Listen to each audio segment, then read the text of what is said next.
Tajikistan کی secular حکومت اور مظلوم تاجک عوام۔ شاعر اسلام پر آئے روز پابندیاں، داڑھی سر راہ منڈوا دی جاتی ہیں۔ بارش مسلمانوں کو یا تو سر بازار اپنی داڑھی سے ہاتھ دھونا پڑ رہا ہے یا پھر سرکاری پولیس ان کو زبردستی حجام کی دکان پر لے جا کر داڑھی کٹوا رہی ہے۔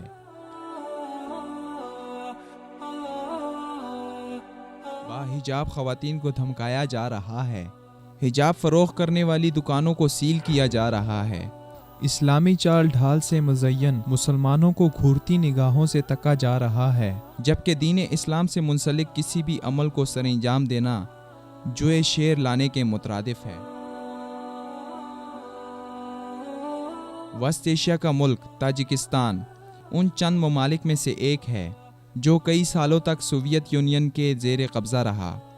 مئی 1991 کو سوویت یونین سے آزادی حاصل کرنے والے وسط ایشیائی ریاست تاجکستان پر 1992 سے امام علی رحمانوف برسر اقتدار ہے، جو سیکولرزم کا علمبردار اور شاعر اسلام کا سخت ترین دشمن ہے۔ وقتاً فوقتاً اسلامی تعلیمات اور رہن سہن کے طریقوں کے ساتھ امتیازی سلوک برتنا تاجک حکومت کی معاندانہ رویوں میں سے ہے، جس کی وجہ سے اکثر تاجک حکومت مختلف حلقوں کی وجہ سے تنقید کی زد میں رہتی ہے۔ سابقہ روش پر چلتے ہوئے حکومت تاجکستان نئے انداز سے صف آرا ہوئی ہے۔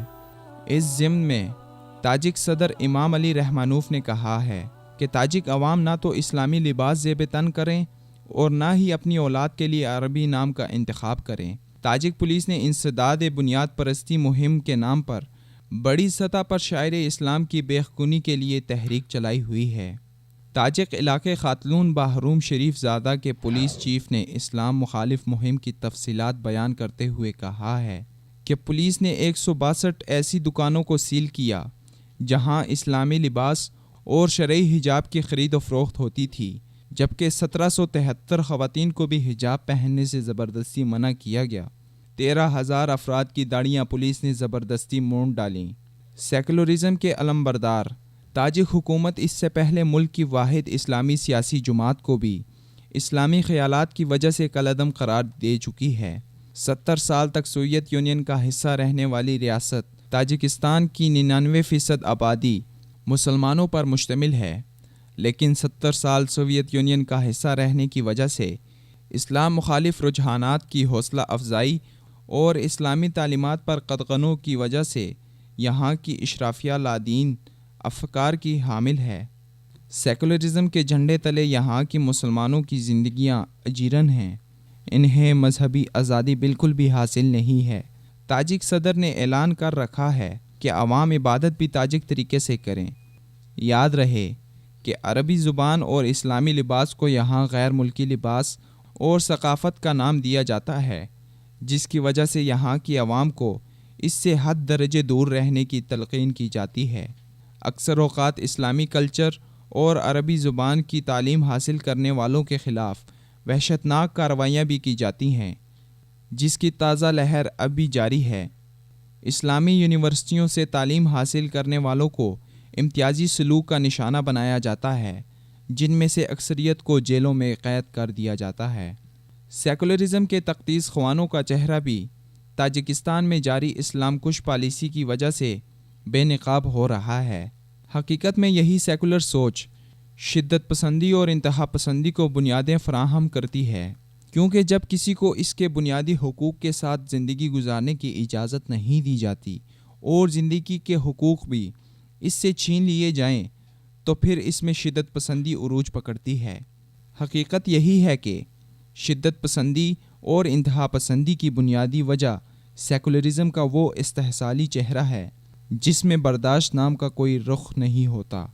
مسلم ممالک میں سیکولرزم کا نعرہ لگانے والے شاہ سے زیادہ شاہ کے وفادار کے مصداق ہیں۔ یہی وجہ ہے کہ کمیونسٹ دور میں بننے والی مسجدوں کو بھی موجودہ حکومت نے بند کر دیا یا پھر ان کو کسی اور چیز میں تبدیل کر دیا۔ انسانی حقوق کی تنظیموں اور عالمی برادری پر لازم ہے کہ وہ تاجکستان کی مسلم آبادی پر روا رکھے جانے والے مظالم پر آواز اٹھائے جبکہ مسلمان ممالک کی بھی ذمہ داری بنتی ہے کہ وہ تاجک حکومت سے اس معاملے میں سفارتی طور پر احتجاج ریکارڈ کروائیں۔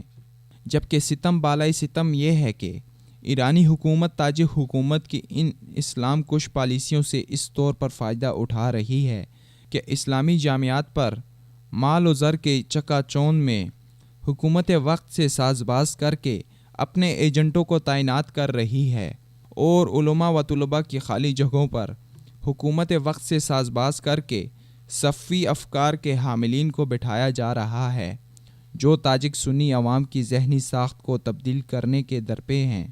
اس لیے ایران کو بھی ان ہتھ کنڈوں سے باز آنا چاہیے، ورنہ اس کی گرتی ہوئی ساکھ کو کوئی نہیں بچا پائے گا۔